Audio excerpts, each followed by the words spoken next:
So obviously you're no stranger to the superhero space. I'm a huge fan of Teen Titans Go, so I really love your work on that show. What has it been like creatively with Loki to originate a new character in that realm and really put a stamp on her from the very beginning? It's been so much fun. I didn't even know what it was when I was auditioning. I didn't know it was Loki. I didn't know who Miss Minutes really was. Normally when you have an audition for a show, they'll give you a drawing and they'll give you a character description, and sometimes they'll give you a show Bible to know what the world is like. You might even get a full script. So I didn't have any of those things. I had a very brief description and just sides, which is like a small portion of the script to audition with. And I remember calling my agent saying, like, who is this? Can we get more information? Is she sentient? Is she AI? Can we get anything else? And they couldn't. And it wasn't until I booked it that I knew what it was. And of course, then I was extremely excited. And in my audition, as I normally do, I gave them about 3 different choices, my own voice, and then one more AI, and then one with this accent that I really liked.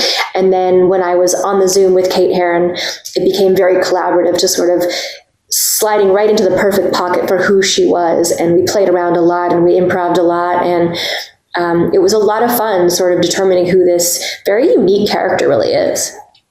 I love that. So I've seen on your Twitter, you are sharing so much of the fan art and like fan tributes to Miss Minutes. What has it been like to see that fan response and see people really resonate with the character? I love that so much. I love the fans throughout the years have always just delighted me. I love how talented everyone is, and that they put their artwork out there, or songs, or fiction that they're writing, or cosplay that they're doing. It's like so beautiful to see fans just really participating and loving things that I do. And in terms of Miss Minutes and Loki, it really is surprising and delightful. It was like this gift I didn't know I was getting. They seem to have fallen in love with her during the trailer, and were intrigued by her. And the response online was instantly so positive, and I'm so grateful, because you really never know. You're right. It's a new character in an already very existing, beloved, huge franchise. So the fact that they loved her right away and showed that love for her right away, I'm very, very grateful to the fans. And I'm happy that I, as a human, I do my own Twitter. I like to interact with people. So I'm happy that they felt confident to put their stuff out there. And I try to retweet as much of the art as I can see. I don't comment too much on ideas about spoilers, because I don't want to give any, but it's fun to see people have different ideas of who she is and who she really is. And I've really just enjoyed so much how instantly they've loved her, because sometimes things take time. I mean, look at Teen Titans Go. People were so angry at first that it wasn't season 6, and I get that. Hopefully we'll get season 6 eventually.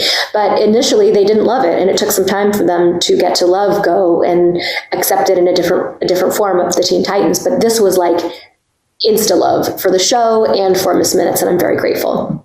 So you mentioned it a little bit. There have obviously been a lot of fan theories surrounding Miss Minutes. I know one of my coworkers is convinced that she's secretly running the entire TVA. Are there any that you've seen that you are particularly fond of not necessarily in terms of spoilers, but you like love the creativity that fans have kind of gone to? I mean, I have to say, I just love the fact that they think she's behind it all, because, I always loved playing these cute little girl characters who are actually so powerful. We can go back to the Powerpuff Girls, this kindergartners saving the world before bedtime. And I think it promotes girls and friends of girls to see the strength in girls and in female characters. And so the fact that they think she's behind it has just tickled me so much. And who knows? I mean, I don't know. We can't really say right now, but I think that's been very fun to think that she's the mastermind behind everything.